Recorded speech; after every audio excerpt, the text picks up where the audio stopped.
PM Modi के Ukraine से रवाना होते ही हरकत में आया अमेरिका, कर दिया बड़ा ऐलान। जेलेंस्की खुश। प्रधानमंत्री नरेंद्र मोदी के यूक्रेन दौरे के समय अमेरिका ने राष्ट्रपति वोलोडिमिर जेलेंस्की की मुराद पूरी कर दी है।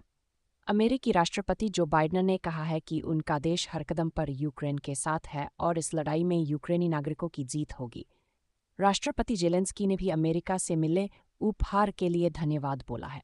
वॉशिंगटन। अमेरिका ने प्रधानमंत्री नरेंद्र मोदी की यूक्रेन यात्रा खत्म होते ही बड़ा ऐलान किया है। बाइडेन प्रशासन ने यूक्रेन के लिए नए सैन्य सहायता की घोषणा यूक्रेनी राष्ट्रपति वोलोडिमिर जेलेंस्की और अमेरिकी राष्ट्रपति जो बाइडेन के बीच फोन कॉल के बाद किया गया है। पेंटागन ने शुक्रवार को कहा कि नवीनतम सहायता पैकेज $125 मिलियन का होगा। रिपोर्ट के अनुसार इस पैकेज में यूक्रेनी सेना के लिए एयर डिफेंस हथियार, गोला बारूद और एंटी आर्मर मिसाइलें शामिल होंगी। बाइडेन बोले, अमेरिका यूक्रेन के साथ खड़ा। अमेरिकी राष्ट्रपति बाइडेन ने एक बयान में कहा, रूस इस संघर्ष में जीत नहीं पाएगा। यूक्रेन के स्वतंत्र लोग जीतेंगे और अमेरिका, हमारे सहयोगी और हमारे साझेदार हर कदम पर उनके साथ खड़े रहेंगे। रूस के फरवरी 2022 में पूर्ण पैमाने पर आक्रमण शुरू करने के बाद से अमेरिका ने यूक्रेन को $2 की सैन्य सहायता प्रदान की है। इसके बावजूद यूक्रेनी सेना रूसी सैनिकों को खदेड़ने के लिए संघर्ष कर रही है क्योंकि वे महत्वपूर्ण आपूर्ति की कमी से जूझ रहे हैं।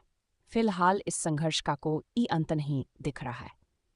जेलेंस्की ने भी बाइडेन को बोला था। जेलेंस्की ने सोशल मीडिया पर पोस्ट की गए एक बयान में कहा, यूक्रेन को घोषित पैकेजों से हथियारों की आपूर्ति की सख्त जरूरत है, विशेष रूप से शहरों, समुदायों और महत्वपूर्ण बुनियादी ढांचे की विश्वसनीय सुरक्षा के लिए अतिरिक्त वायु रक्षा प्रणाली की। उन्होंने बाइडेन को पूर्ण पैमाने पर युद्ध के पहले दिनों से अटूट समर्थन के लिए धन्यवाद दिया।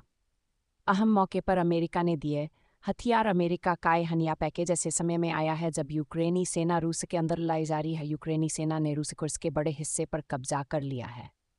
रूसी क्षेत्र के अंदर यूक्रेनी सैनिकों की उपस्थिति राष्ट्रपति व्लादिमीर पुतिन के लिए एक शर्मनाक सबक बन गई है। इस बीच उसने भी पूर्वी यूक्रेन में सैन्य अभियानों को तेज कर दिया है और वखार की वकी और तेजी से बढ़ रहे